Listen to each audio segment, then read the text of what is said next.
Hey, trust you guys are excited about where things are headed and looking forward to the things to come. And as I think about that, here's the deal.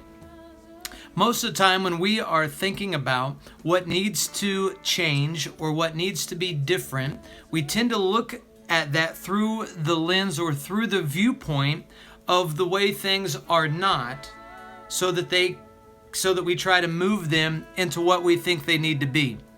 And so there are things, obviously, that are not all the way that you want them to be, and you need to do some things differently in order to get them to be that way. But here's the thing. I think for the most part, we tend to live from a place that we think we are something less than we are, so we keep trying to work or do more to try to become what we know inside of us that we need to be. That kind of perception and that kind of perspective leaves us in a place where it's like we're behind and we're trying to catch up, or that we are without and we're trying to get. In other words, it puts us in the place of chasing. And in my new book, Hope Equals Bold, I spend a whole section on that, talking about how we're to be living our life from the place of receiving instead of the place of chasing.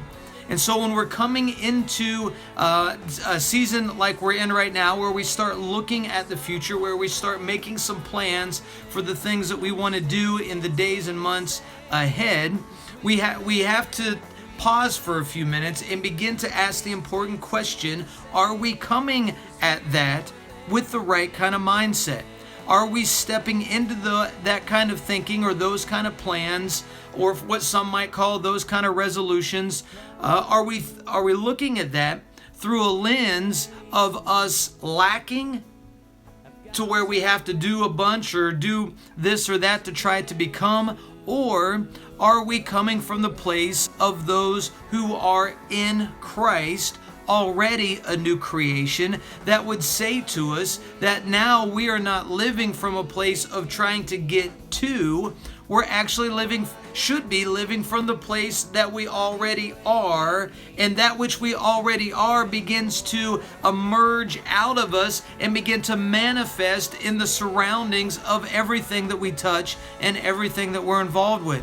So our health can actually get better when we live from the place of understanding that we are loved and valued and important and needed. So when we are already those things, we're not trying to become loved, we're not trying to become needed or more important. You can't get more important than you already are. And so the change, if you will, that we need to step into is the place of changing what we perceive of ourselves or what we know of ourselves. It's changing the mindset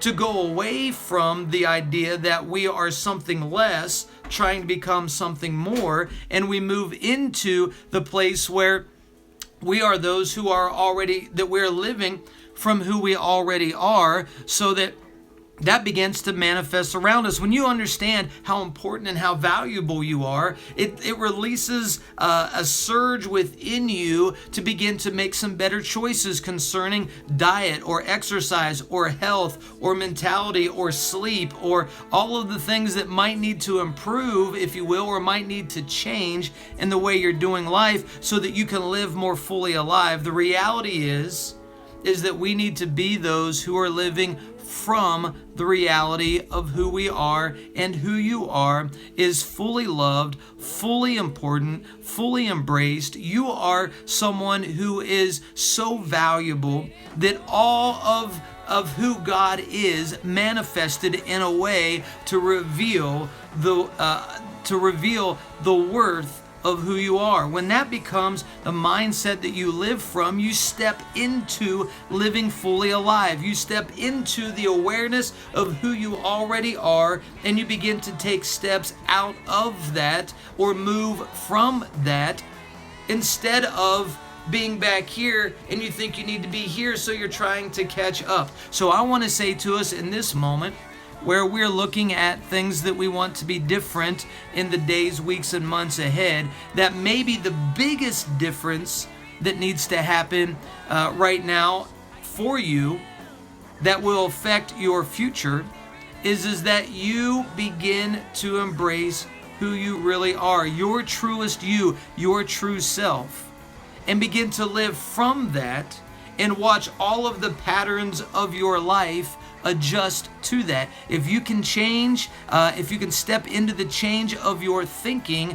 about who you are, you will see it manifest in all the patterns and behaviors and actions of your life. You'll see things like your relationships improve. You'll see things like your economic situation improve. You'll see things like your dreams coming alive again and stepping into that which you've already known inside of you is the way you're to be living, because the true you that's already in you is like screaming out, "Let me out." But instead, too often we've been told about a whole lot of things that we're not. And so we live from this place of somebody we're not, trying to become someone that we know deep within us is the way, is who we are and the way things ought to be. So I just want to encourage us. I'm encouraging myself. I'm looking into to the future, looking into the years to come, and saying to myself, I want to live from the place of knowing who I truly am and watching that manifest in my attitudes, my mindsets, my actions, my behaviors, the patterns of my living, because I believe that every heart can live fully alive. And in doing that, or in order to do that, we've got to embrace who we truly are. And that will release the life within us to see the things around us change in the ways that our true self is already inside yelling for. So let's do this together. Let's begin to look at things perhaps in an entirely new way. Let's look at who you are through the lens of Jesus and who He revealed that you are: a son, a daughter, fully loved, fully valuable, full of worth, important, needed, valuable, impacting, changing, loving, giving. That's who you already are. Step into that and watch the things of your life transform accordingly. We believe in you. We're so thankful for you. We're so glad to be connected, and we're so thrilled that you would take a few minutes to consider this and understand that you can live fully alive by living your truest you. As I said again in my book, Hope Equals Bold, let's live receiving instead of chasing. All right, enjoy where you're headed. Enjoy where you're going. We believe in you. You can do it. We'll talk to you later.